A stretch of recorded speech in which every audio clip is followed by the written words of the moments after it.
Good day, I'm Theodore Henry, and this is your JIS News for Thursday, May 20, 2021. Jamaica has moved up 9 places to hold the 72nd position across upper-middle income countries on the Global Innovation Index, GII, 2020. Jamaica ranked in the top 80 innovative countries in the world in 2020, compared with being in the top 100 in 2019.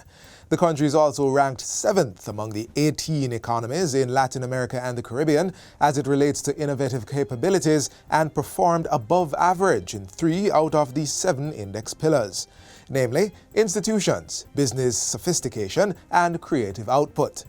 Minister of Industry, Investment and Commerce, Audley Shaw, points out that for the first time in the Global Innovation Index, Jamaica was recognized as an innovation achiever. The GII recognized Jamaica as the only innovation achiever in the English-speaking Caribbean, exhibiting innovation above expectations relative to our level of development. Minister Shaw reflected on the significance of the improved ranking while delivering remarks at the GII webinar on innovation and economic resilience, opportunities for Jamaica. The webinar was organized by the World Intellectual Property Organization in cooperation with the Jamaica Intellectual Property Office and the Inter-American Development Bank.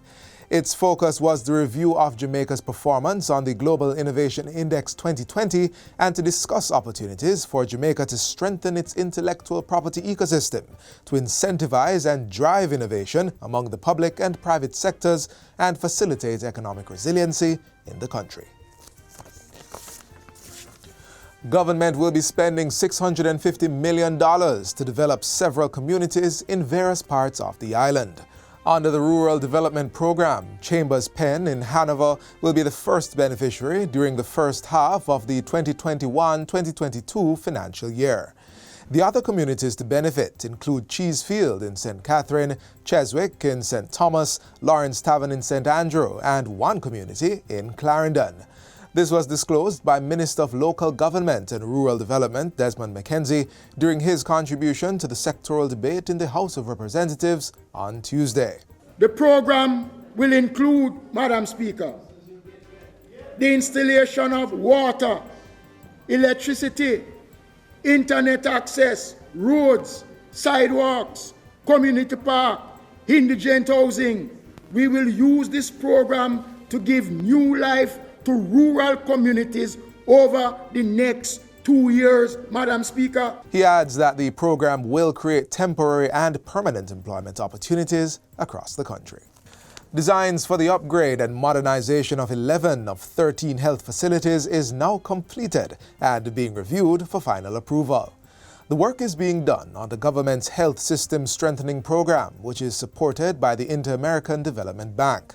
During his sectoral presentation on Wednesday, Health and Wellness Minister Dr. Christopher Tufton said the next stage would be for the build-out of these facilities. These include, Madam Speaker, the Spanish Town Hospital, the St. Anne's Bay Hospital, Maypen Hospital, and in addition, we have completed external upgrade designs for the University Hospital of the West Indies and also the Cornwall Regional and Western Children and Adolescent Hospital in Montego Bay, though that build-out will continue over time. $205 to $236 million in capital expenditure has been committed over a 5-year period for upgrading the infrastructure and modernization of hospitals and health centers under the Health System Strengthening Program. For the next 2 years, the Agriculture Ministry will be waiving all administrative fees charged for turmeric by the Jamaica Agriculture Commodities Regulatory Authority, JACRA, in order to boost export of the produce.